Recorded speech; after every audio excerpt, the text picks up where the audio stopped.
नमस्ते तथा नमस्ते हाम्रा आदरणीय दर्शक महानुभावहरू। आज हाम्रो बीचमा दुईजना नेपालका राष्ट्र सेवक हुनुहुन्छ। एकजना हुनुहुन्छ हाम्रो पास्टर मुरारी पाण्डे, अर्को अभिषेक जोशीजी। र यी दुईजना राष्ट्र सेवक नेपालको उन्नति प्रगति चाहने र नेपालको विकासको लागि केही गरौँ भन्ने चाहना भएका यी जनसित जेएमसी टिभी एमसीसी को बारेमा केन्द्रित रहेर विशेष धारणा बुझ्न गइरहेका छौँ। ल आदरणीय सरहरू, तपाईहरुलाई आज हाम्रो जेएमसी टिभीमा विशेष स्वागत छ। धन्यवाद। म विशेष गरी आज यो प्रसङ्ग हाम्रो आदरणीय अभिषेक जोशी सरबाट अगाडि बढ्न चाहन्छु। सर, तपाईले एमसीसी के हो भनेर बुझ्नु भएको छ त? एमसीसी भनेको नेपाललाई एउटा आर्थिक रूपले गुलाम बनाउने अस्त्र हो र यहाँका स्रोत साधनहरूमाथि अमेरिकनहरूले घुमाउरो पाराले कब्जा गर्न खोजिरहेछन्। र नेपालको राजनीतिक दलहरूले अमेरिकाको नियतलाई बुझ्न सकेका छैनन्, तर पब्लिकले अमेरिकनहरूको नियत के हो भन्ने कुरो बुझिसकेका छन्। यतिखेर सरकारले यो एमसीसी के हो भन्ने कुरालाई सही ढङ्गले विश्लेषण गरेर पब्लिकको जुन भोइस छ एमसीसी विरुद्धको त्यसलाई सम्मान गर्नुपर्छ र त्यसरी अगाडि जानुपर्छ। म आदरणीय पास्टरज्यूतिर आए, तपाईले चाहिँ एमसीसी भनेको कसरी बुझ्नु भएको छ पास्टरज्यू? एउटा अमेरिकी सरकार अन्तर्गत एउटा संस्था हो हजुर, जसले विश्वका विभिन्न देशहरूलाई, अब उसको नियत के हो म जान्दिनँ, किनभने म त्यहाँको नागरिक पनि होइन, त्यहाँको म प्रवक्ता पनि होइन। म नेपाली हुँ, मलाई मेरो कुरा थाहा छ, उनीहरूको कुरा थाहा छैन। तर कागजमा पढे अनुसार विश्वका गरिब मुलुकहरूमा चाहिँ नि यो गरिबीको कारणले गर्दा आतंकवाद धेरै जन्मियो र यो विश्व सुरक्षाको लागि खतरा हुन्छ। त्यसकारण आर्थिक तवरले सहयोग गर्नुपर्छ भन्ने एउटा सुरुवातको लेखाइ त्यो छ। म नियतमा गइरहेको छैन, किनभने म कसैको मनभित्र पस्न सक्दिनँ र म त्यो नलेखेको कुरा बोल्न पनि चाहदिनँ। त्यो हिसाबले सुरु भएको रहेछ। सायद 2004 मा सुरु भएको होला, 2002 देखि कुरा भएर। र नेपालले पनि 2012 मा चाहिँ निवेदन दिएको रहेछ एमसीसी को ग्रान्ट पाऊँ भनेर। 5 वर्षसम्म अध्ययन भएछ, कति कुराहरू पुरा भएको थिएन र त्यही बिचमा कतिपय नेपालका कानुनहरू बाधक देखियो र गाह्रो पनि हुने भयो यहाँ आउनलाई। र 2017 तिर सायद शेरबहादुर देउवा प्रधानमन्त्री हुनुहुँदा उहाँको मन्त्रीमण्डलको अर्थमन्त्री श्री ज्ञानेन्द्र कार्कीज्यू अमेरिका जानुभएको रहेछ र उहाँले चाहिँ हस्ताक्षर गरेर एमसीसी सम्झौतामा चाहिँ नेपालमा ल्याउनु भएको रहेछ। र मैले बुझेको चाहिँ त्यति हो कि उनीहरूको भित्री नियत म बुझ्दिनँ। सकेसम्म है नेपाली भनेपछि म नेपाली, मागेर खानु पर्दा मलाई लाज लाग्छ, मेरो आत्मसम्मानमा ठेस पुग्छ। मागेर खानै नपरोस्। तर एउटा के छ भने हाम्रो अवस्था सुरुमा सपोर्ट चाहिँ चाहिन्छ, तर सपोर्ट पनि यसरी लिनु पर्यो कि हाम्रो राष्ट्रियता, हाम्रो आत्मसम्मानलाई आँच नपुग्ने गरी आइदिए हुन्थ्यो भन्ने मेरो भावना हो। तर सायद हाम्रो देशको केही सिस्टमहरूले गर्दा उनीहरू पनि डाउटफुल भयो। यहाँ धेरै भ्रष्टाचार हुने, पहिलादेखि अमेरिकाले दिन थालेको त 71 वर्ष भयो हैन। उनीहरूले दिएको सायद 50-60% त व्यक्तिको गोजीमा गयो होला र उनीहरूलाई त यो राम्रोसँग थाहा छ।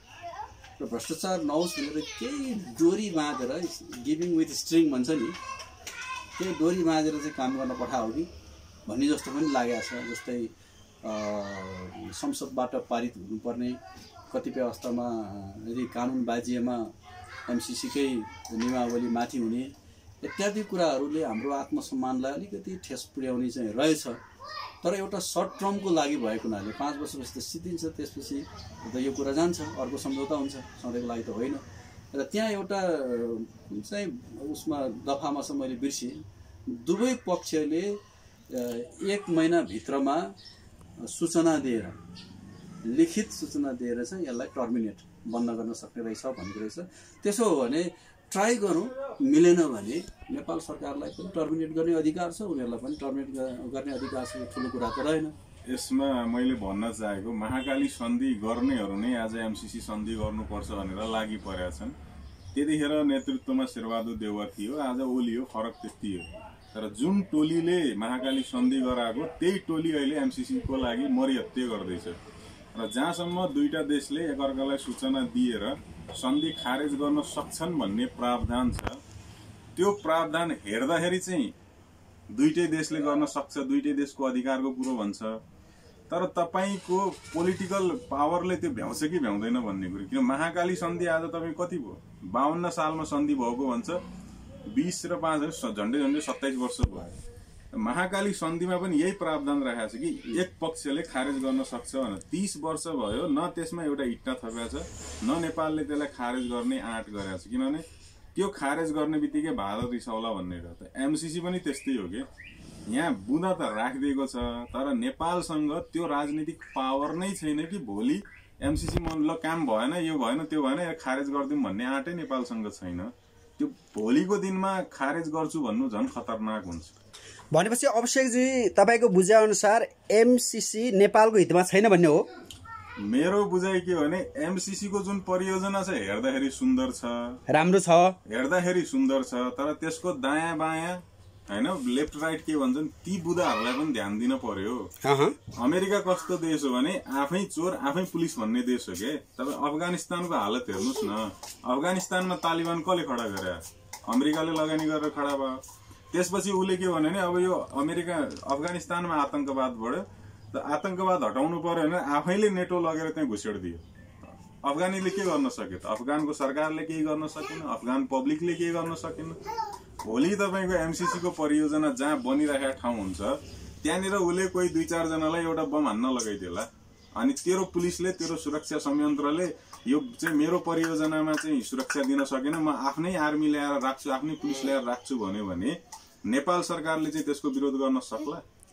भनेपछि तपाईँको बुझाइअनुसार नेपाल के अरे अमेरिकन सरकारले एमसीसी को सुरक्षा, त्यो आफ्नो प्रोजेक्टको सुरक्षाको लागि सेना पनि उतार्न सक्छ भन्ने हो? किन उतार्न सक्दैन? भोलि मानव न ऊ अमेरिकाको त कुनै भरोसा छैन के। ऊ त भने नि मैले, ऊ आफै पनि चोर बन्छ, आफै पनि पुलिस बनिरहेको हुन्छ हैन। त्यो प्रोजेक्टमा तपाईँको दायाँ बायाँ केही गराइदिएला। हामीले त धेरै देख्यौँ नि, यता ठुल्ठुला प्रोजेक्टहरूमा तपाईँको आगो लगाएको हामीले देखाएको छौँ, बम फोडेको हामीले देखिरहेको छौँ, त्यहाँ तपाईँको विरोध गरेर देखिरहेको छौँ हामीले। भोलि त्यस्तै एउटा त्यहाँ पनि ड्रामा गरिदिएर र यो प्रोजेक्टलाई नेपालको चाहिँ सुरक्षा संयन्त्रले सम्हाल्न सकेन, सुरक्षा दिन सकेन, म आफ्नै सुरक्षा ल्याउँछु भन्यो भने के गर्ने?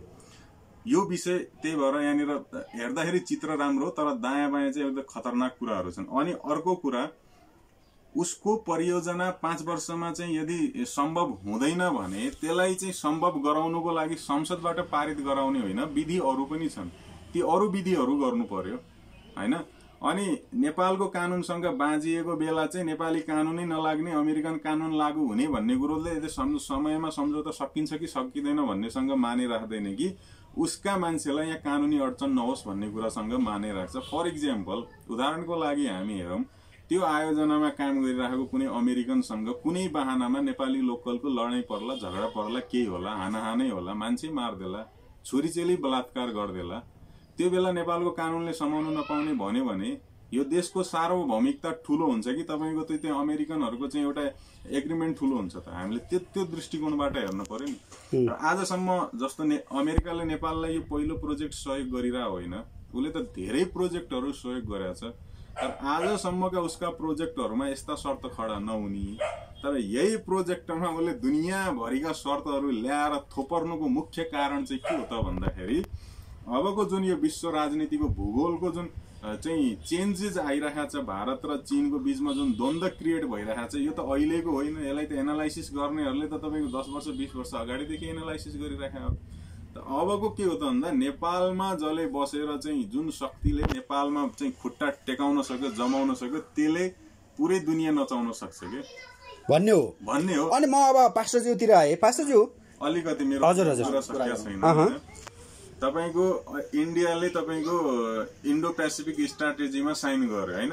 अहिले तपाईको इन्डिया र चाइनाको बीचमा झगडा भयो र इन्डियन आर्मीले चाहिँ चाइनासँग लड्न सक्दैन भने अमेरिकाले 28,000 आर्मी पठाइसकेको छ इन्डियामा, पठाइसक्यो। इन्डियाकै मान्छेले मलाई व्हाट्सएप गरेको छ, हाम्रो देशमा अब अमेरिकन चाइनिज आइसक्यो, अब हेर नेपालको र चाइनाको हालत के हुन्छ अरे। उसको आफ्नै देशको हालत के होला भन्ने उसलाई थाहा छैन, उसले नेपाल र चाइनाको हालत के हुन्छ भन्ने कुरो गरिरहेको छ भने किनभने भोलिको दिनमा यस्तो अवस्थामा नेपाल पनि पुग्न सक्छ। त्यही भएर अमेरिकनहरूसँग होसियार भएर बस्नुपर्छ। यिनीहरू बिना स्वार्थ कसैलाई पनि सहयोग गर्दैनन्, कुनै न कुनै स्वार्थ हुन्छ र त्यो स्वार्थ अहिले गएर चाइना र यो इन्डियाको कारणले गर्दा तपाईँको चाहिँ सैन्य रणनीतिमा गएर जोडियो के, त्यसले गर्दा यो घातक होला जस्तो देखिन्छ। पास्टरजी मैले अब तपाईँतिर आएँ, तपाईँले चाहिँ यो एमसिसीमा यो नेपाल राष्ट्रलाई फाइदा हुने कुरा के देख्नु भएको छ त? मुख्य कुरा फन्ड एउटा आउँछ, फाइदा सोझै देखिएको फाइदा त्यही हो। तर कतिपय कुरा चाहिँ यसो कता अब एउटा नेपाली भएको हुनाले, लिने पक्ष भएको हुनाले अलि इज्जत साथ दियो हुन्थ्यो भन्ने चाहिँ मलाई पनि लागिरहेछ। तर हाम्रो बाध्यता पनि छ, हामी एउटा लिनुपर्ने, हाम्रो अर्थतन्त्र कोल्याप्स हुने अवस्थामा भएको हुनाले एउटा भनौँ न, कुन चाहिँ मान्छेलाई सडकमा बसेर भिख माग्न मन लाग्छ र उसको पनि इज्जत हुन्छ, तर बाध्यता परेर ऊ त्यहाँ गएको हुन्छ। अब त्यो दिने मान्छेको त उसले आफ्नो त हैकम त जमाउँछ पनि, सायद त्यो चरित्र यहाँनिर हाबी भएको होला।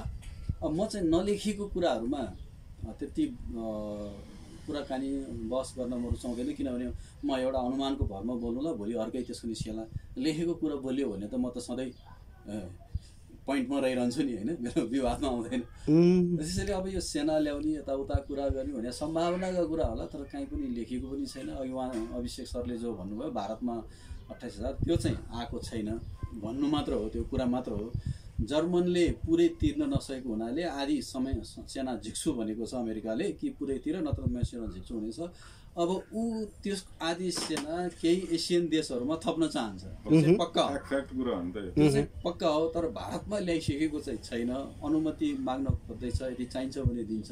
तर उसको मुख्य लक्ष्य भनेको ताइवानमा राख्न पाइन्छ कि होइन, फिलिपिन्समा अझै थप्न पाइन्छ कि, मलेसिया या इन्डोनेसियामा अलि धेरै राख्न पाइन्छ कि भन्ने कुराहरू हो। यो चाहिँ जुन इन्डो पेसिफिक रणनीतिलाई अलिकति बलियो फोटो नै पठाइदिएको छ है, यहाँ नेट छैन। हैन अभिषेकजी, तपाईले को लागि आउँछ जान्छ, नेपालमा पनि आउँछ, नेपाली सेना पनि उता जान्छ, त्यो कुरा ठुलो कुरा हैन। मैले अर्को कुरा के हो भनेदेखि यो एउटा हाम्रो पूर्वीय दर्शन पनि छ, वसुदैव कुटुम्बकम। हामी सम्पूर्ण विश्वव्यापी मानिसहरू दाजुभाइ नै हौँ, आफ्नै हौँ। एउटा भौगोलिक काल्पनिक सिमानाले हामी बाँधिएका पनि छौँ र सधैँभरि हामीले सबैलाई नकारात्मक नै हेरिरहनु पर्छ भन्ने सोच्नु हुँदैन। र हामीले के गर्नुपर्छ भने थिङ्क ग्लोबली एक्ट लोकली, सोचाइ चाहिँ विश्वव्यापी राख्नु पर्यो। तर हाम्रो आफ्नै देश मातृभूमि पनि भएको हुनाले कार्य चाहिँ हामीले स्थानीय तवरले हामीले गर्नुपर्छ। आफ्नो स्थानीय अर्थतन्त्रलाई, स्थानीय देशलाई र स्थानीय एउटा भू सिमानालाई चाहिँ हामीले माया गर्नुपर्छ।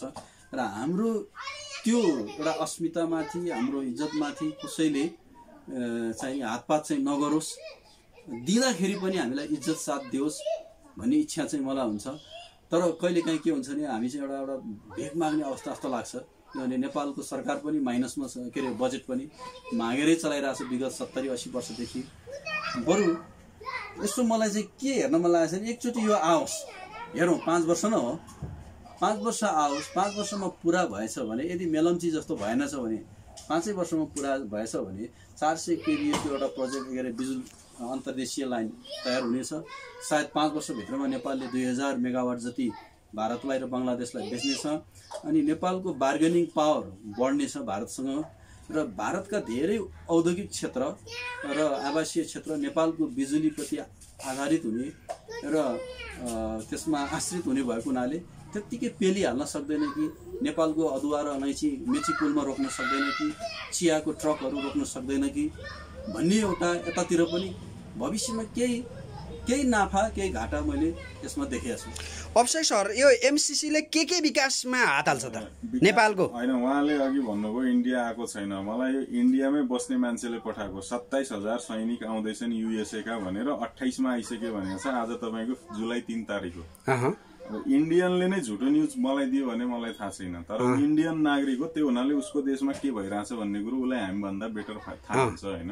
र मलाई इन्डियनले नै पठाएको कि 28 तारिकमा 27,000 अमेरिकन फौज आइसक्यो भनेर। किन आयो त भन्दा इन्डिया चाइना वार भइरहेछ, इन्डियालाई सपोर्ट गर्न आएको भनेर। अब कस्तो खालको उसले सपोर्ट गर्ने हो त्यो मलाई थाहा छैन। इन्डियाकै आर्मीमा, इन्डियाकै बोर्डरमा हतियार बोकेर बोक्ने हो या इन्डियन आर्मीलाई ट्रेनिङ दिएर फर्किने हो त्यो पनि थाहा भएन। ट्रेनिङ मात्रै दिन त 27,000 को ठुलो संख्याको फौज आउँदैन पनि होइन।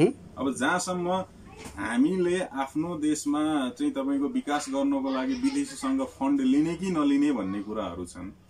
त्यो कुरामा के हुन्छ भने सबसे पहिला देशले आफ्नो आर्थिक अवस्थाले भ्याउँछ कि भ्याउँदैन क्याल्कुलेसन गर्नुपर्छ। लकडाउन छ तपाईको, अहिले कोरोनाले गर्दा देश लकडाउनमा छ, तर सरकारले कोरोना हटाउनको लागि अध्यादेश ल्याउन सक्दैन, पार्टी फोड्नको लागि अध्यादेश ल्याउँछ, एमसीसी पारित गर्न अध्यादेश ल्याउँदैछ भन्ने हल्ला छ। मान्छे यहाँ तपाईको चाहिँ क्वारेन्टाइनमा स्कुलको बेन्चीमा क्वारेन्टाइन सुताइरहेछ, तपाईको भैँसीकोटमा क्वारेन्टाइन बनाएर सुताइरहेछ। र अहिले तपाईको चाहिँ प्रधानमन्त्रीलाई 5 करोडको गाडी ल्याउने भन्दैछन्, राष्ट्रपतिको चाहिँ अफिसमा 1 करोडको कार्पेट फेर्ने, 80 लाखको टोयलेट बनाउने भन्दैछ, मन्त्रीहरूको लागि 80 लाखको जिमखाना खोल्ने भन्दैछ। यही वर्ष तपाईको बजेट छैन सरकारसँग, तर 5 अर्ब रुपियाँ गाडी किन्नमा र इन्धनमा खर्च गर्ने भन्दैछ। सिंहदरबारभित्र 1 अर्ब भन्दा बढीको गाडीहरू, टोटल गाडी है, त्यो अहिले कबाडीमै बेच्यो भने पनि 1 अर्ब आउला। त त्यसको मार्केट फर्स्ट प्राइसको त हिसाबै नगरौँ, त्यत्रो गाडी कबाडीमा थन्किरहेको छ, तिनीहरूलाई चाहिँ बनाएर चलाउनु पर्दैन सरकारले। अनि यो 55 अर्ब भनेको 5 वर्षमा दिने, एकैचोटि दिने त होइन उसले। त्यसलाई तपाईँ डिभाइड गर्नुहोस् न, 5 वर्षको 11 अर्ब रुपियाँ हुने हो भनेपछि सरकारले जुन तपाईँको गाडीमा र इन्धनमा वार्षिक जो खर्च गरिरहेको छ नि, गएको साल 12 अर्ब खर्च गरे हो, यो साल कोरोनाले गर्दा बजेट पुगेन भने 5 अर्ब मात्रै खर्च गरिरहेछ। त्यो खर्च कटाइदिउँ न। हरेक वर्ष तपाईँलाई नयाँ गाडी किन चाहियो? हरेक तपाईको भूतपूर्व भनेपछि हाम्रो आफ्नै आर्थिकी कटौती गर्दा पनि मजाले थुप्रै एमसीसी भन्दा बढी पैसा यही आउँछ भन्ने हो। मजाले यार, तपाईको के ओलीलाई यही वर्ष तपाईको 5 करोडको गाडी चाहिने, 30 लाखको गाडी चढे हुँदैन ओली। अनि तपाईले प्रश्न बताइदिनुहोस् हाम्रा जेएमएस टिभीका दर्शकहरूलाई, एमसीसी को के विकासको योजना हो त? त्यसमा जानुभन्दा अगाडि हामी आफै त्यो पुँजी जुटाउन सक्छौं कि सक्दैनौँ भन्ने अर्को तपाईको म तपाईलाई उदाहरण दिन्छु। सांसद विकास कोष भनेर तपाईको 6 अर्ब 7 अर्ब रुपियाँ हरेक वर्ष खेर गइरहेछ। केन्द्रीय सरकार हो यो, स्थानीय सरकार छ, प्रदेश सरकार छ, विकासका मोडेल चेन्ज भइसके। तर अहिले पनि तपाईको चाहिँ केन्द्रीय सांसदलाई किन 6 अर्ब रुपियाँ चाहिँ विकासको लागि भनेर दिने? त्यो पैसा लिउँ न। अनि तपाईको मिटिङ बस्छ यिनीहरू हैन। अस्ति एउटा न्यूज आयो, तपाईको मिटिङमा खाजा खर्च मात्रै 27-28 लाख रुपियाँ खर्च भएको छ कोरोनाको ड्युरेसनमा। त्यो कटौती गर्नु पर्दैन? कटौती गर्दा पनि बाँच्यो। धेरै पैसा संकलन हुन्छ। भ्रष्टाचारीको त कुरै छोड्दिउँ, यहाँ जो फजुल खर्ची भइरहेको छ अरु। अस्ति तपाईको नयाँ पत्रिकाले न्यूज छाप्यो, औषधि ल्याउनेको लागि भनेर 20 वटा कि 22 वटा कम्पनीले टेन्डर हालेको छ। 12 करोडमा औषधि ल्याउँछु भन्ने कम्पनीले पनि टेन्डर हालेको छ, 19 करोडमा चाहिँ औषधि ल्याउँछु भन्ने कम्पनीले पनि टेन्डर हालेको छ। क्वालिटी त सबैले ल्याउने एउटै हो। त सरकारले कसलाई सेलेक्ट गर्यो भन्नुस् न? 19 करोडमा औषधि ल्याउँछु भन्नेलाई आँखादेखि तपाईको 7 करोड भ्रष्टाचार भइरहेछ भने यस्ता भ्रष्ट मानसिकता भएका मान्छेहरूले तपाईको विदेशीसँग सहयोग ल्याएर देश विकास गर्छु भने पत्याउन सकिँदैन। त्यही भएर विदेशीले पनि यो स्वार्थी तत्त्वहरू, यी स्वार्थीहरू नि लुटेराहरू, यिनीहरूलाई मैले मेरो स्वार्थ अनुसार नचाउन सक्छु भन्ने बुझेकै कारणले तपाईको राष्ट्रियता र सार्वभौमिकता भन्दा सरको चाहिँ उसको चाहिँ के भन्छ उसको शर्त हावी हुने खालका चाहिँ यहाँ प्रावधानहरू पठाउँछ, बुदाहरू पठाइरहेछ। अब तपाई लगायत एमसीसी के गर्छ भन्ने हजुर यदि यो एमसीसी का चाहिँ भनौं अमेरिकन स्वार्थलाई टाढा राखिदिने हो भने, उसले साँच्चीकै यो नेपालीको लागि मैले विकास गराइदिन खोज्दैछु भन्ने हो भने ठीक छ, उसले एउटा यस्तो चाहिँ प्रावधान ल्याओस् न कि तपाईका कर्मचारीहरूले यदि भ्रष्टाचार गरे भने हैन, यो एमसीसी म फिर्ता लान्छु भनोस् न। मेरो यसमा चाहिँ के अडचन आयो भने म फिर्ता लान्छु। अनि तपाईको उसको चाहिँ अडिटको कुरा छ। अडिट अमेरिकाले गर्ने भनिसकेपछि भित्रको खेल बुझ्न गाह्रो छैन के, किनभने बिल उसले बनाउने हो, सामान उसले किन्ने हो, खर्च विवरण उसले तयार पार्ने हो। 5 रुपियाँको सामानलाई उसले 5000 रुपियाँ लेखिदियो भने पनि ताली पिट्न बाहेक हामीसँग विकल्प हुँदैन। यही तपाईको अस्ति हेर्नुस् ओम्नी इन्टरनेसनलले जे गर्यो, तपाईको चाहिँ कोरोनाको त्यो औषधि ल्याउन चीनबाट जे गर्यो त्यस्तै उसले गर्यो भने यहाँ त हामीले के गर्ने, किनभने अडिट त उसले गर्ने हो। अनि 13 अर्ब रुपियाँ नेपाल सरकारले पनि लगानी गर्ने भनेको छ।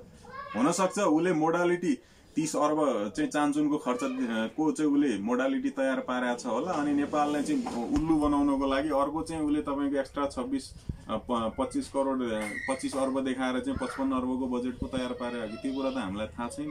त्यो त काम गर्दाखेरि खर्च भएको बिलहरू समातेर सामानहरू किन्दाखेरि दुई पक्ष राखेर चाहिँ तपाईँको बिलहरू बनायो, सामान किन्यो, अडिट गर्यो भने पो रियालिटी थाहा होला त। यस्ता धेरै कुराहरू छन्। पास्टरज्यू, अब एमसीसी नेपालमा आयो भने नेपालको एकदम विकास हुन्छ, कायापलट हुन्छ भन्ने एक थरी छन् होइन। अर्का थरी एमसीसी आयो भने नेपालमा विदेशी सेना आउँछ, के आउँछ भन्ने छ होइन। यो बारे तपाईँको के छ त भनाइ?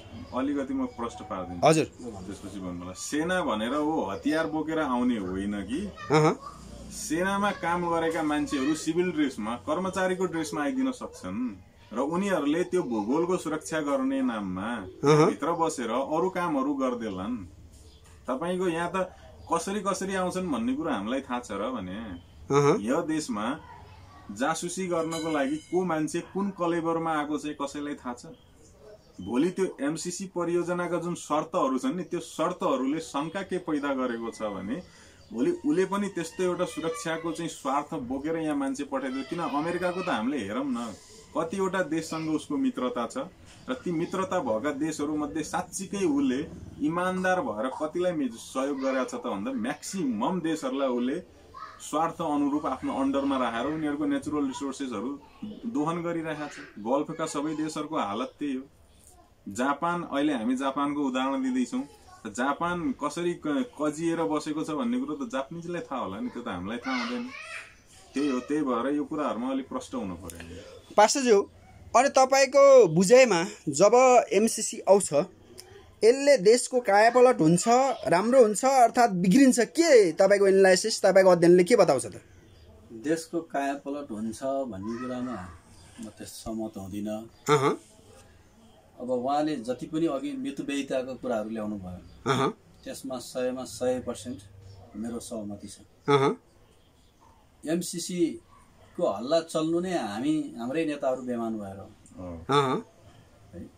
अब यो चाहिँ के छ भने अति भोक लागिरहेछ, रुखमा एउटा फल छ तर ट्वाटी परेछ।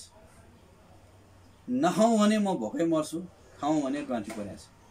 अब त्यो हाम्रो बाँच्नको लागि त्यो हामीले लिनुपर्ने बाध्यता छ। ट्वाटी पनि खानु पर्यो भन्ने हो, बाँच्नु पर्यो नि। ट्वाटी पनि त त्यो पनि एउटा किरै होला, पौष्टिक नै होला। हजुर हैन। तर त्यहाँ के छ भने यो त्यो एउटा 55 अर्बले देश बन्छ भन्ने चाहिँ हो कि 11 अर्ब हो। अब एक दुईवटा कुरामा चाहिँ के भने अब खाता त यहीँ खोल्या हुन्छ, त्यो पैसा त यहाँ ट्रान्सफर गरेको हुन्छ। यदि उसले समयमा प्रोजेक्ट सुरु गरेन या नेपाल सरकारले ब्याज खान थाल्यो अथवा अन्त्य प्रयोग गर्न थाल्यो भने चाहिँ उसले टर्मिनेट गर्छ र त्यो ब्याज सहित उसलाई फिर्ता गर्नुपर्छ भनेर त्यहाँ लेखिएको पनि रहेछ। त्यसकारण यो पढ्दाखेरि पैसा चाहिँ नेपालमै आइसक्यो भन्ने कुरा जनाउँदो रहेछ। होइन 35 अर्ब चाहिँ होइन 55 त्यहाँ देखिँदो रहेछ। त्यो कुरा अलिकति मेरो फरक रह्यो र बाँकी रह्यो 55 अर्बले दुईटा प्रोजेक्ट बन्ने हो। एउटा चाहिँ प्रसारण लाइनलाई डेभलप गर्ने हो, अर्को रोड। अब त्यसपछि त्यो सँगसँगै जाने रोड हो। मुख्य कुरा गोरखपुरसम्म हाइड्रो पावर पनि बन्ने हो, त्यसैमा बन्दैन।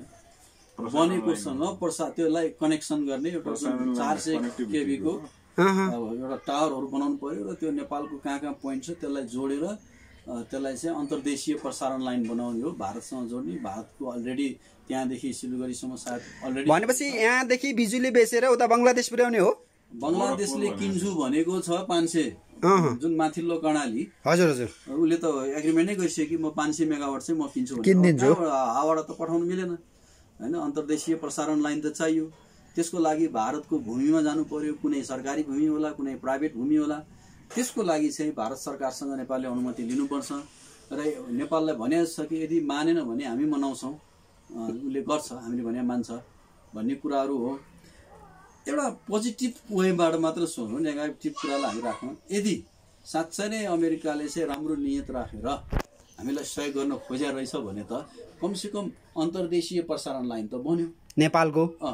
अब जस्तै यहाँ अहिले विद्युतको क्षेत्रमा के भइरहेछ भने यदि अर्को क्षेत्र हामीले राम्रोसँग पावरलाई युज गर्न सकेनौँ भने 25 अर्ब बराबरको बिजुली अर्को वर्षबाट नेपालबाट खेर जाने रहेछ। त्यो खेर जानु भनेको नेपालको लगानीकर्ताहरू डुब्नु हो होइन। त्यो डुबिसकेपछि त घाटामा परेको संस्थाले आफ्नो भएको प्रोजेक्टलाई पनि मेन्टेनेन्स गर्न सक्दैन, झन्झन खराब हुँदै जान्छ। कुनै खानी बिग्रियो भने कुन पैसाले फेरि मेन्टेनेन्स गर्ने, घाटामा परेको संस्थाले। अब 25 अर्ब अर्को वर्ष घाटा हुँदैछ भने दोस्रो वर्षमा 50 अर्ब पुग्ला, किनभने उत्पादन त बढेको बढी छ, मार्केट छैन, खपत छैन।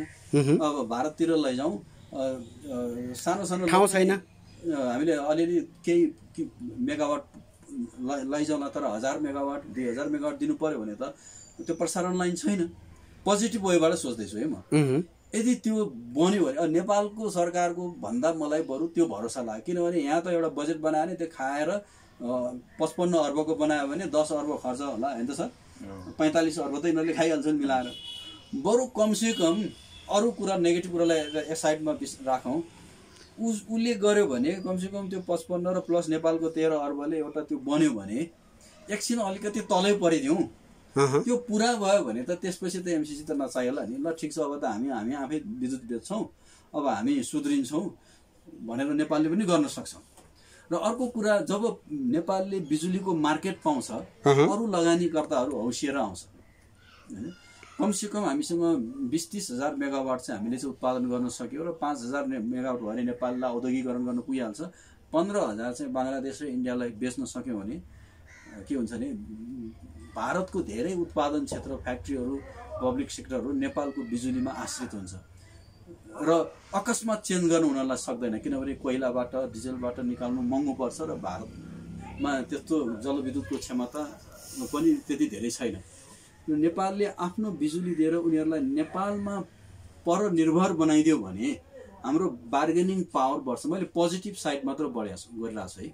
अनि अर्को कुरा मलाई के डाउट लाग्छ भने, हुन त सम्बन्धको हिसाबले, छिमेकीको हिसाबले नम्बर 1 सम्बन्ध भारतसँग, नम्बर 2 चीनसँग, नम्बर 3 अमेरिका, नम्बर 4 युरोपसँग हामीले राख्नै पर्ने हुन्छ प्रायोरिटीको हिसाबले। मानौ नेपालको र युरोप र अमेरिकाको सम्बन्ध टुट्यो भने भारतले के सोच्छ भने अब नेपाललाई चाइनाले खान्छ होला, बरु हामी नै खाइदिउँ अलिअलि भनेर दक्षिणबाट सिमाना चोर्दै आउँछ। अब चाइनाले के सोच्छ, नेपालको कोही प्रोटेक्सन छैन, सबै भारतले खान्छ होला, बरु हामी पनि अलिअलि सोरौँ, यताबाट माउन्ट एभरेस्टदेखि लिएर के तान्दै गर्ला होइन। त्यसपछि दुईटा देशको द्वन्द्व हुन सक्ला। पावर ब्यालेन्सको लागि भए पनि युरोपियन र अमेरिकनहरूसँग हाम्रो सम्बन्ध चाहिँ हामीले राख्नुपर्छ। अब उनीहरूको स्वार्थ के हो, अब म त अमेरिकन पनि होइन, युरोपियन पनि, म त नेपाली हुँ, म त मेरो स्वार्थमा सोच्छु। अब उनीहरूको सबै कुरा म बुझ्दिनँ, तर कमसेकम दुईटा जसले हामीलाई भक्षण गर्न सक्ने सम्भावना छ होइन। काला पानी त खाएकै हो नि, नखाएको होइन, सुस्ता त खाएकै हो होइन। 70-75 ठाउँमा अझ पनि सीमा विवाद छ। 35 जिल्ला कि कतिमा सिमाना जोडेको सबै जिल्लामा चाहिँ नि सीमा विवाद छ भनेपछि त नियत त खराब देखिन्छ नि दुईटैको होइन। काला पानीमा के अरे लिपु लेकमा सडक बनाउने बेला दुई देशमा 2015मा सम्झौता गरेर नै गरेको हो नि त। त्यसै एउटा अन्तर्राष्ट्रिय सीमा खोल्ने गरेर सडक त एक पक्षले त बनाउन सक्दैन। चाइनाको पनि सहमति हो, बेजिङमा गएर मोदीले गएर भेटेर नै त्यो सहमति निकालेको। नेपालले त चिठी लेखेर विरोध पनि गरेको, तर चाइनाले पनि सुनेन, अहिले पनि सुनेन। तर अहिले आएर जब युरोप र अमेरिकाले पनि आवाज उठाइदिन थाल्यो कि नेपालको भूमि नेपालकै हुनुपर्छ भन्ने कुराहरू इन्डाइरेक्टली प्रेसर दियो र त्यो नयाँ जुन चुच्चो नाक निकाल्यो, नयाँ नक्सा, अमेरिकन दूतावासले पहिलोचोटि आफ्नो दूतावासमा नै त्यो चुच्चोलाई स्वीकार गरेर गर्यो। त्यो त हामीले एप्रिसिएट गर्नैपर्छ, उसको नियतलाई उता भित्र आफ्नो ठाउँमा छ। के थाहा, देखिको कुरा गर्नु पर्यो नि, नदेखेको कुरा त किन गर्नु। त्यसले गर्दा मलाई चाहिँ कता कता हो कि क्या, यिनीहरू रहिरहेसम्म पावर ब्यालेन्स चाहिँ हुने रहेछ है। अलिअलि यिनीहरूको दुःख बरु सहिदिउँ, यी दुईवटा राक्षसबाट चाहिँ हामी जोगौँ भन्ने हुन्छ कि। किनभने नेपालीहरूले 40 लाख नेपालीहरूले रेमिटेन्स जो 6 खर्ब पठाउँछ, 4 महिनाभित्रमा चाइना र भारतले सिधाइदिँदो रहेछ 6 खर्ब 7 खर्ब रुपियाँ। भने त हामी त व्यापक व्यापार घाटामा छौँ। हाम्रो विदेशी मुद्रा सञ्चित त 0 हुन जाँदो रहेछ। जति विदेशी मुद्रा सञ्चित 0 भयो, हाम्रो के अरे मुद्रास्फीति दर चाहिँ घट्दै जान्छ, गरिबी बढ्दै जान्छ, भाउ बढ्दै जान्छ, हरेक सामानको बढ्दै जान्छ होइन। अमेरिकामा चाहिँ हरेक वर्ष भाउ घट्दै जान्छ, किनभने डलरको मूल्य बढ्छ, सामानको भाउ घट्दै जान्छ। हाम्रो देशमा चाहिँ मुद्रा चाहिँ तल झर्दै जान्छ, सामानको भाउ बढ्दै जान्छ, किनभने हामीसँग विदेशी मुद्राको सञ्चित एकदम छैन, कमजोर। किनभने 4 महिनाभित्रमा त्यो आयात गर्दैमा 70% भारततिर, 30% चाइनातिर गइहाल्छ। अब बरु हामीले उहाँ जस्तो देशभक्ति, हामी जस्तो देशभक्ति मिलेर एउटा उपाय सोचौँ न होइन। ठुलै प्रोफाइल चाहिन्छ भने के छ र, एउटा झिल्कोबाट सुरु गरे पनि त हामीले 2 जनालाई प्रभाव पारौँला, 2 जनाले 4 जनालाई प्रभाव पारौँला, 100 जनालाई प्रभाव। हामी यही उत्पादन बढाउँ, हाम्रो स्थानीय आर्थिक उत्पादकतालाई हामी बढाउँ हैन, कृषि उत्पादनमा बढी जोड दिउँ, सानातिना कुराहरू उत्पादन गर्न हामी आफै सक्षम छौँ। जब एउटा इन्डक्सन चुलो ल्याउनलाई चाइना र भारतबाट किन दौडिनु पर्यो हैन, ग्यासलाई विस्थापित गरौँ, नेपालमा इन्डक्सन चुलोको फ्याक्ट्री खोलौँ हैन। यस्तो गर्दा पनि मिलाउन सकिन्छ भन्ने हो। बनाउन सकिहाल्छ, त्यो कमेरो माटो के हालेर क्वाइल बनिहाल्दो रहेछ, राम्रै क्वालिटीको बन्छ। बाँकी कुरा स्टिल पाइहाल्छ, मोल्डिङ मेसिन ल्याए बस इन्डक्सन चुलो बनाऊ, बेचौँ, ग्यासलाई स्थापित गरौँ। हाम्रो पैसा जोग्यो नि, बल्ल बल्ल एकदम दुःख गरेर कमाएको पैसा हैन, नेपालीहरूले जो डलरमा पठाउँछन्, युरोमा पठाउँछन्, त्यो त हाम्रो राष्ट्रिय कोषमा चाहिँ जम्मा भएर बसिरह्यो र हामीसँग हाम्रो मुद्रा बलियो हुन्छ। जति विदेशी मुद्रा हामीसँग रहिरहन्छ बलियो हुन्छ। विदेशी मुद्रा कम हुने बित्तिकै के हुन्छ भने नेपालले चाहिँ त्यो विदेशी मुद्रा किन्नुपर्ने हुन्छ आयात गर्नको लागि। किन्नु परिसकेपछि के हुन्छ भने हाम्रो मुद्रा कमजोर हुँदै जान्छ, उनीहरूको मुद्रा बलियो हुँदै जान्छ। अनि अभिषेक सर, उत्पादन बढाउँ। अभिषेक सर, अनि तपाईँ अब भनौँ न अहिले ठुला दलहरू जस्तो कम्युनिस्ट पार्टी, कङ्ग्रेसहरू जस्तो केपी ओली, शेरबहादुर देउबा, एमसीसी त पारित हुनैपर्छ भन्ने पक्षमा हुनुहुन्छ होइन। तर केही नेताहरू जस्तो भीम रावल होइन, लीलामणि पोखरेल जस्ता, अनि साथसाथै भनौँ न यहाँ हाम्रो के साई हुनुहुन्छ नि, ज्ञानेन्द्र बहादुर साई, अनि तपाईँहरू पनि यसको विपक्षमा हुनुहुँदो रहेछ। के हो त अब यो पारित नहुने नै हो त? मैले अघि भने नि, महाकाली सन्धि गर्ने पनि यही ग्रुप हो, यी ठुला नेताहरू एमसीसी सम्झौता गर्नुपर्छ भन्दैछ। महाकाली सन्धि गर्दाखेरि पनि त्यहाँनिर तपाईँको मनको लड्डु घिउसँग खानको लागि सिकाइयो, सपना त ठुल्ठुला देखाइयो, तर 27-28 वर्ष भइसक्यो, त्यहाँ तपाईँको एउटा इँटा हालेको छैन चाहिँ महाकाली के पञ्चेश्वर आयोजनाको नाममा। यो अब 5 वर्षको योजना भनेको छ, केही गरी 5 वर्षमा यो सम्पन्न भएन भने डेट थप्ने पनि विधान छ यसमा। 5 वर्षमै सिद्ध्याउनु पर्छ भने बाध्यकारी छैन। अस्तिसम्म के भनेको थियो त भने तपाईँको कहिले र यो असार 16 गते भित्रमा चाहिँ संसदले पारित गरेन भने एमसीसी खारेज हुन्छ भनेको थियो। अहिले अमेरिकन एम्बेसीले के भनेको छ तपाईँको चाहिँ भने होइन 2-4 महिना हामी तन्काइदिन तयार छौँ भन्दैछ। भनेपछि तन्काइसके, तन्काउँछन्। सहयोग दिने मान्छेको के हो भने तपाईँकोले शर्त लाद्दैन, मेरो बुझाइ। र अघि अब तपाईँको चाहिँ अर्को वर्षदेखि हामी कहाँ यति मेगावाट चाहिँ बिजुली चाहिँ खेर जाने भन्ने सरले जुन कुरा निकाल्नु भएको छ, अब यो त तपाईँको चाहिँ अर्थमन्त्रीले नै तपाईँको बाधा व्यवधान खडा गरिदियो त। इलेक्ट्रिकल कार ल्याउनलाई तपाईँको 200% भन्सार बढाइदियो। चलखेल कहाँनिर कसरी भइरहेछ, कसले गरिरहेछ हेरौँ न हामी होइन। भोलिको दिनमा तपाईँ चाहिँ ल ग्यास विस्थापन गरौँ, हामी इलेक्ट्रिकल चाहिँ तपाईँ विद्युतमै खाना पकाउन थालौँ न। हामीलाई नै यहाँ 4-5 हजार मेगावाट बिजुली आवश्यक पर्छ। कल कारखानाहरू खुलिरहेका छन्, घरेलु उद्योगलाई प्राथमिकता दिउँ हामी। घर घरमा चाहिँ तपाईँको चाहिँ के भन्छ नि, यो तपाईँको उत्पादनहरूको लागि पहल गरौँ न। हरेक घरमा चाहिँ सानसानो उद्योग चाहिँ खुल्न थाल्यो भने त यस्तो यो त 2-4-5 हजार मेगावाट बेच्न त हामीले विदेशीको अनुहार हेरिराख्नु पर्दैन। र जहाँसम्म यहाँ चाहिँ तपाईँको विद्युत बङ्गलादेशलाई र इन्डियालाई बेच्ने कुरा छ, त्यसको लागि त हामीले यो दुईटा देशसँग सम्झौता गरेर यिनीहरूलाई फकाउने हो नि त। अहिलेसम्म नेपालले भारत र बङ्गलादेशलाई ल यसरी चाहिँ गरौँ न त कारोबार भनेर फकाउन सकेका छैन। अनि हामी आश के गर्दैछौँ भने अमेरिकाले यहाँ परियोजना बनाइदिन्छ, अमेरिकाले नै भारत र चाहिँ बङ्गलादेशलाई यसको लागि रेडी पनि बनाइदिन्छ, त्यसपछि हामी बेच्छौँ भनेर। यो एकदम यो सस्तोको व्यापारको जुन परिकल्पना हामी गर्दैछौँ, यो हाम्रो आफ्नो लागि घातक हो। र हामीसँग पैसा छ कि छैन, हामीले गर्न सक्छौँ कि सक्दैनौँ भन्नेमा यो मानसिक दरिद्रता मात्रै हो। नेतादेखि लिएर जनतासम्म यो दरिद्रता देखिएको छ। सबसे पहिला यो तपाईँका यो जो सरकारका 3 तहका जो चाहिँ सुविधा भोगीहरू छन्, भत्ता खानेहरू छन्, यिनीहरूको भत्ता कटौती गरौँ। 5,000-10,000मा परिवार पाल्न सक्दैन यिनीहरूले, फोकटमा बसिरहेछन् त घरहरू, पञ्चा छ र खर्च यिनीहरूको।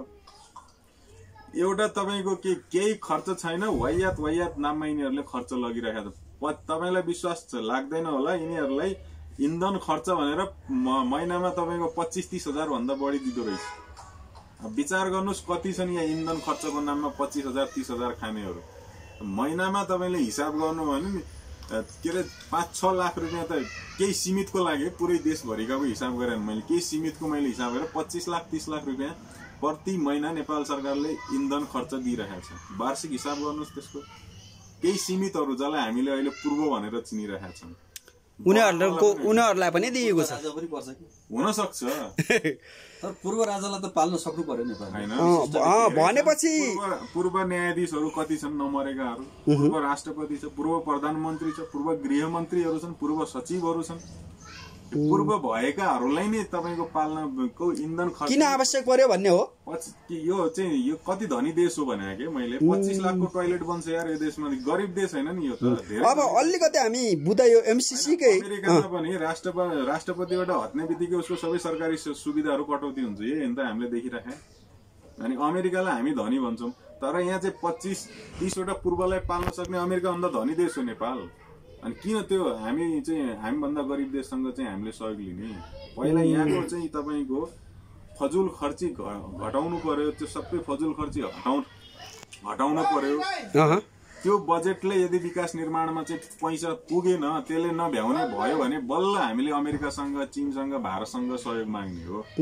भनेपछि यस्तो सहयोग लिनु आवश्यक छैन भन्ने तपाईको व्यक्तिगत धारणा सहयोग त्यतिखेर लिने हो कि जतिखेर आवश्यक पर्छ भने अहिले आवश्यक छैन भएको ढुकुटी चाहिँ तपाईँ नचाहिने काममा फजुल खर्च गर्ने अनि त्यसपछि मलाई फलानु परियोजना बनाउनु पर्यो भने विदेश सहायता गर भन्ने हो अनि भिख माग्न जाने सधैँ भिख माग्गा भएर बस्ने पहिला यहाँ बन्नु पर्यो संरचना तपाईँ आफ्नो गोजीको पैसा खर्च गर्ने त्यो आँट गर्न पर्यो नि यहाँ त अभिषेक जी तपाईले हाम्रो जेएमसी टिभीका दर्शकलाई बुदागत रूपमा भनिदिनुहोस् यो कारणले यो नम्बर 1 यो कारणले नम्बर 2 यो कारण नम्बर 3 यो कारणले यो एमसीसी नेपालको अहितमा छ भन्ने बुदागत तपाईँ बताइदिनुहोस् न एक नम्बर हामीलाई यसले आर्थिक रूपले गुलाम बनाउँछ अमेरिकाको अर्थात विदेशी सुकै देशको पनि यो एमसीसी मात्र नै हेरौँ विदेशीसँग हामी जब सहयोग लिन्छौँ भने यसले हामीलाई भिखारी नै बनाउने हो कि सधैँ हात थाप्ने नै बनाउने हो त्यही भएर विदेशीहरू जोसुकैसँग पनि सहयोग नलिउँ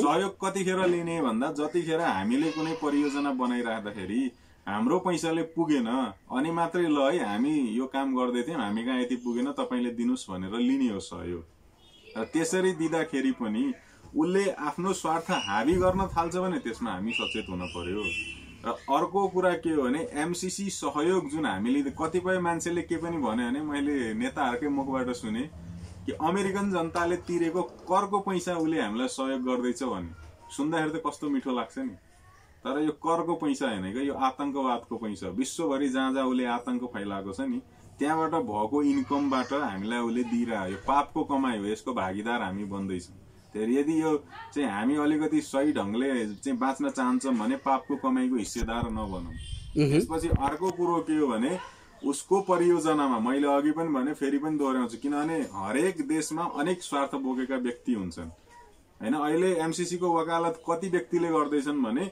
जले त्यसमा त्यो चाहिँ ल्याउनु पर्छ भने सिग्नेचर गरे र जले अहिले त्यसको भत्ता खाइरहेका छन् जो चाहिँ एउटा चाहिँ अफिसै राखेको छ कि त्यो अफिसमा केही विज्ञहरू जोडिएका छन् ती विज्ञहरूले चाहिँ मिडियामा आएर एमसीसी पारित गर्न पर्यो भनिरहेको छ किन उसको परिवार पालिँदैछ त यस्ता खालका स्वार्थी तत्त्वहरू पनि छन् त्यो उसले 2-4 लाख रुपियाँ फाल्देला एउटा बम हान भन्देला भोलि त्यो बम हानेको नाममा उसले सेना ल्याएर यहाँ राख्देला सिक्युरिटी ल्याएर राख्देला अनि नेपाल सरकारले त्यसलाई हटाउने ल्याकत राख्छ कि राख्दैन त हाम्रो इन्टरनेशनल फोरममा हाम्रो पोलिटिकल बार्गेनिङ पावर कति छ भन्ने कुरालाई पनि हामीले मध्यनजर गरेर कसैसँग पनि सहयोग लिनुपर्छ सन्धि सम्झौता गर्नुपर्छ भारतसँग गरेका सन्धि सम्झौता आज हाम्रो घाँटीमा चाहिँ तपाईको अड्किरहेको छ त हड्डी बनेर त्यसलाई निकाल्न सकिरहेको छैनौँ त्यसबाट पाठ सिक्न पर्दैन हामीले अनि फेरि एउटा अर्को चाहिँ तपाईको चाहिँ हड्डी निल्न खोज्ने हामीले त्यही भएर यस्ता कुराहरूमा सचेत बनौँ भन्न चाहन्छु पास्टरज्यू तपाईले एमसीसी लाई अलिकति नेगेटिभली अर्थात तपाईले त्यस्तो बुदा पनि देख्नुभयो जो नेपालको अहितमा देख्नुभयो नेगेटिभ कुरा त उहाँले भनिसक्नु भयो दुईटै जनाले एउटै कुरा किन गर्नु पोजिटिभ कुरा के छ त त्यस्तो बुदागत रूपमा पोजिटिभ पनि त्यही भनेकै त्यही हो कि जो उहाँले एउटा नैतिकताको कुरा गर्नुभयो भ्रष्टाचार विहीनताको कुरा गर्नु त्यो आजको भोलि नै परिवर्तन हुँदैन जबसम्म परिवर्तन हुँदैन तबसम्म यहाँ फन्डको ल्याकिङ भइरहन्छ हैन ठिक हो नि उहाँले भन्नुभयो भत्ता रोकौं हैन त्यो विदेशी गाडी नचलाउँ अनावश्यक खर्च एकदम सही हो तर उहाँले र मैले भन्ने बित्तिकै त्यो रोकिनेवाला छैन त्यो बानीदेखि लागेको बानी हो सिस्टमै त्यस्तो बसेको छ पर्सि पनि जाँदैन र हामीलाई उताको सहयोगले उनीहरूप्रति आश्रित बनाएको होइन कि हाम्रो यहाँको सरकारले अनि यहाँको ब्युरोक्रेसीले हामीलाई आश्रित बनाएको, उनीहरूको भ्रष्टाचार, उनीहरूको गलत किसिमको विलासिता, पूर्व अघि उहाँले भन्नुभएको थियो पूर्वहरूलाई पालिदिनु पर्ने, न उसले राष्ट्रको निम्ति सुविधा दिनुपर्ने, केही योगदान दिन्छ अब हैन। हिजो केही दिएको थियो होला तर योगदान केही दिएन, उल्टै सुविधा एकचोटि दिएपछि वर्षौं वर्ष पाल्नु पर्ने। योगदान दिइरहेको थियो त भत्ता खाएकै हो नि त। अब भूतपूर्व भइसकेपछि पनि उसलाई पालेर राख्न पर्ने हो। अब भूतपूर्व भइसक्यो, अझै पनि खाइन्छ। अब त्यो कुरा आजको आजै उहाँले र मैले भन्ने बित्तिकै त उनीहरूले त सुन्दैन। तर सर यस्तो परिवर्तन हुँदैन। आवाज चाहिँ हामीले उठाउनु पर्छ किन, अनि बल्ल यिनीहरूको नियत साफ हुन्छ कि हामीले आवाज नउठाउने नि यिनीहरू के हुन्छ नि पब्लिक बोल्दै जे गरे पनि हुन्छ। राजस्व चाहिँ ढुकुटी चाहिँ आफ्नो चाहिँ एसआरएममा खर्च गर्ने, अनि परियोजना बनाउनु पर्यो, विकास गर्नु, विदेशीसँग भिख माग्ने। तपाईँलाई एउटा कुरा भनौँ, नेपाली यो राजनीति कतिसम्म भिखमङ्गा छ भने कुनै एउटा गाउँमा तपाईँको खानेपानी परियोजना बनाउनु पर्यो 2-4 करोड खर्च हुन्छ, त्यसको लागि पनि विदेशीसँग भिख माग्छ यिनीहरू। अस्ति तपाईँको हेर्नुहोस् न, पशुपतिनाथ सरसफाइको लागि राजदूतबाट 2 करोड रुपियाँ भिख मागिरहेको छ। कुन राजदूतावासबाट? इन्डियन यार। अब इन्डियनै बेसी कसले दिन्छ? तपाईँको पशुपति विकास कोषसँग 2 करोड रुपियाँ छैन पशुपति सफाई गर्न। यस्ता कुरामा विरोध गरेनौँ भने यिनीहरूले हामीलाई यस्तो भिखारी बनाएर दुनियाँको अगाडि प्रस्तुत गर्छन्। दुनियाँले हामीलाई यत्तिकै हेपे हो र यही भिखमङ्गा व्यवहारले गर्दा हेपे होइन। त्यही भएर यस्तो भिखमङ्गा चरित्र भएको नेता, बेगर मेन्टालिटीबाट हामी मुक्ति पाउनु पर्यो भन्ने, माथि उठ्नु पर्ने भन्ने हो। जनताले आवाज उठाउनु पर्यो। अहिले भनौँ न, अरूलाई गाली गर्नु भन्दा पनि यहाँ हाम्रै मान्छे सुध्रिनु पर्ने देखियो कि खरै उहाँले जो पशुपतिको कुरा ल्याउनु भयो, जसको महिनाको आम्दानी 10 करोड छ, किन करोड 2 करोड लिन्छ हैन? त्यो भनेको उहाँको पनि सम्पत्ति हो, मेरो पनि सम्पत्ति हो हैन। यो चाहिँ युनेस्कोमा दर्ता भएको हो, संस्था हो, राष्ट्रको मात्र होइन, अब त अन्तर्राष्ट्रिय भयो हैन। अन्तर्राष्ट्रियबाट पनि पैसा आउँछ त्यसको लागि, वाल बनाउन, के गर्न, रङ लाउन, किनभने अन्तर्राष्ट्रिय हो नि त। त्यो त नेपालको युनेस्कोको उ भएको कारण वर्ल्ड हेरिटेज हो नि त, त्यो त विश्वको सम्पत्ति हो, विश्वको सम्पदा भयो। त्यसको लागि हामीले भारतबाट लिनुपर्ने फेरि सरसफाइको लागि र टोयलेट मर्मत गर्नको लागि सहयोग पनि ठिक छ। तपाईँ वर्षको 11 अर्ब भिख किन माग्ने छ भने 11 खर्ब भिख माग्नुहोस् न, कमसेकम एउटा बृहत तपाईँको आर्थिक अभियान चलाउन सकियोस् होइन। यो के भन्छन् त्यो के जात फाल्नु गौतको झोलमा भने जस्तै भयो एमसीसी। त्यही त 11 खर्बै मागे पनि के गर्छ भने सिस्टम यही हो, मान्छे यही हो, लोभ लालच यही हो। कमसेकम एउटा बृहत तपाईँको आर्थिक अभियान चलाउन सक्छ। अब हामी हजुर प्रोजेक्टमा जान्छ 10 खर्ब झ्वाम हुन्छ। यो त नियत खराब भएर होइन। अघि मैले भने नि 12 अर्ब रुपियाँको चाहिँ प्रति वर्ष गाडी र इन्धन खर्च छुट्याउने सरकारले 11 अर्ब रुपियाँ विदेशीसँग विकासको लागि भिख माग्छ भने लाज मर्दो कुरा होइन यो। अब अन्तमा हामी पुगेका छौँ। अन्तमा के भन्न चाहनुहुन्छ जेएमसी टिभीका दर्शकहरूलाई एमसीसी को बारेमा हाम्रो पास्टरज्यूले? अब हेर्नुहोस्, यो हाम्रो बाध्यता जस्तो लाग्छ अहिलेको अवस्थामा। यदि नेताहरू उहाँले भने जस्तै सुध्रिदियो भनेदेखि त यो बाध्यता नै परेन लिनु होइन, बरु दिनु पाए हुन्थ्यो होइन सर, दिनु पाए हुन्थ्यो। कतै अमेरिकनहरू गरिब छ कि कहीँ अहिले कोरोना पीडित भएको छ, दिन पाइन्थ्यो कि बरु हाम्रो नि हात माथि पर्थ्यो कि। तर हामी त्यो अवस्थामा छैनौँ होइन। अब यो मनको लड्डु घिउसँग खाएर भएन। हामीलाई हाम्रै मान्छेहरूले, हामीले नै चुनेर पठाएका नेताहरूले, हाम्रै राष्ट्र सेवक कर्मचारीहरूले हामीलाई यो अवस्थामा पुर्याएका हुन्। किनभने उनीहरू आफ्नो तनखामा तलबमा सन्तुष्टि नरहेर यताबाट तान्ने, उताबाट तान्ने गरेर काठमाडौँमा महल ठडाए, सहर ठाउँमा महल ठडाए, छोराछोरी विदेशतिर पठाए, उपचार गर्न बाहिर जान्छन् होइन। पैसा जति व्यक्तिमा गयो, राष्ट्र निर्माणमा गएन। यो कारणले गर्दा एमसीसी जस्तो मन नलागिकन हामीले हड्डी चपाउनु परेको होइन। यो न त अहिलेको अवस्थामा हेर्ने हो भने न त राम्रो हो न त नराम्रो। यदि हाम्रो सिस्टम राम्रो भइदियो यो एकदम नराम्रो, तर त्योभन्दा नराम्रो हामी भित्रै पऱ्यो कि, त्यही भन्न चाहनुहुन्छ? हजुर, यो अहिले लिइदिउँ किनभने मैले लिएको हुन्छ भने त हुने होइन, तर एकचोटि आओस् हेरौँ न भन्ने चाहिँ तपाईँको धारणा छ। एकचोटि आओस् हेरौँ, चेक गरौँ, कुरामा भन्दा कामबाट मूल्याङ्कन गरौँ, के गर्छ, कस्तो गर्छ, कसरी जान्छ, यो कसरी सम्पन्न हुन्छ होइन। 5 वर्षको लागि त नेपाल रहने होइन नि, नेपाल त पृथ्वी रहेसम्म रहिरहनु पर्छ। त्यसपछि त अरू छँदैछ नि, भोलि नो भन्ने तेरो सहयोग लिन्न भन्न त हामी पाइहाल्छ नि। त्यसले जबरजस्ती दिन्छु भन्दैमा हामी लिन्न भन्न हामी पाइहाल्छ। पहिला एकचोटि हेरौँ, जाँचौँ, मूल्याङ्कन गरौँ। राम्रो रहेछ भने रहिरहोस्, नराम्रो रहेछ भने अर्कोचोटिदेखि ल अब सम्बन्ध रहिरहोस्, द्वैत सम्बन्ध, हाम्रो बायोलेटरल सम्बन्ध राम्रै भइरहोस् तर सहयोगको लेनदेन चाहिँ नगरौँ भन्दा पुगिगयो। अनि अभिषेक सर तपाईँ अन्तमा के भन्न चाहनुहुन्छ यो एमसिसीको बारेमा तपाईँले भन्न छुटेको कुरा? यस्तो कुरा हो, अनि घरको मान्छेलाई चाहिँ सुधार्न नसक्ने अनि चाहिँ छिमेकीलाई विश्वास गर्ने कुरो भयो भने के भने घरको मान्छेलाई सुधारौँ पछि मात्र अरू गरौँला, सुधारौँ पहिला। यहाँ यिनीहरूलाई फजुल खर्ची गर्न छोडिदिने अनि हामीले पनि चाहिँ आवाजै नउठाइदिने अनि विदेशीका चाहिँ सबै सम्झौता स्वीकार गरेर हामीले सधैँभरि सहयोगै लिइराख्ने भने यिनीहरू त नमरेसम्म भिखारीका भिखारी भएर बाँच्छन्, हामीलाई पनि दुनियाँको अगाडि भिखारी भनेरै देखाइदिन्छन्। त्यो कारणले गर्दा यो पहिला यो भिखमङ्गा चरित्र भएका नेताहरूलाई पनि भिखमङ्गादेखि माथि उठ्ने अवस्थामा लिएर आउँ। तर नेपाल कसरी गरिब देश हो भने यहाँ 25 लाखको टोयलेट बन्छ यार, अमेरिकामा 25 लाखको क्वारेन्टाइनको होइन त एउटा भएको त्यो पनि टिनको छानो हालेर 25 लाखको टोयलेट होइन। अमेरिकामा पनि बन्दैन होला, यहाँ तपाईँ भूतपूर्वलाई सरकारले पालिरहेछ, अमेरिकाले पालिरहेको छैन। त्यस्तो धनी देश हो अनि कहाँ किन भनेपछि यस्तो 3-4 महिना लकडाउन लाग्यो, 5 केजीले जनता खुसी छन् अनि कि अमेरिकाले महिनाको $1200 दिएछ हैन त? यही लकडाउनकै बेला हेरौँ नेपाली किसानको तरकारी चाहिँ बारीमा कुहियो, तर विदेशदेखि हामीले 3 महिनामा झन्डै 10 खर्बको चाहिँ 10 अर्ब होइन खर्ब, यो तपाईँ 15 खर्बको बजेट छ भने 3 महिनामा 10 खर्ब व्यापार घाटा बढ्यो भनेर अस्ति न्युज आइरहेको। यो गएको सालको पुरै वर्षभरिको सम्पूर्ण व्यापार होइन, सम्पूर्ण व्यापार घाटा भनेपछि हामी 10 खर्ब रुपियाँ विदेशीलाई दिदी पाल्न सक्ने आँट भएका मान्छे रहेछौँ त यहाँको किसान मारेर। सबभन्दा बढी पेट्रोलियम होइन त, त्यत्रो चाहिँ तपाईँको चाहिँ आँट भएको त्यत्रो चाहिँ धनी मुलुक, यत्रो चाहिँ धनी मुलुकले अनि एउटा परियोजना बनाउने 11 अर्ब रुपियाँ भिख माग्न लाल लाग्दैन। त्यही भएर नियतलाई चाहिँ सुधारौँ भन्ने मेरो हुन्छ। आज तपाईँहरू दुईजनाले हाम्रो जेएमसी टिभीका धेरै दर्शकहरूले एमसिसीको बारेमा बुझ्न खोजेका थिए, यो कुरा प्रष्टसँग बुझाइदिनु भएको छ।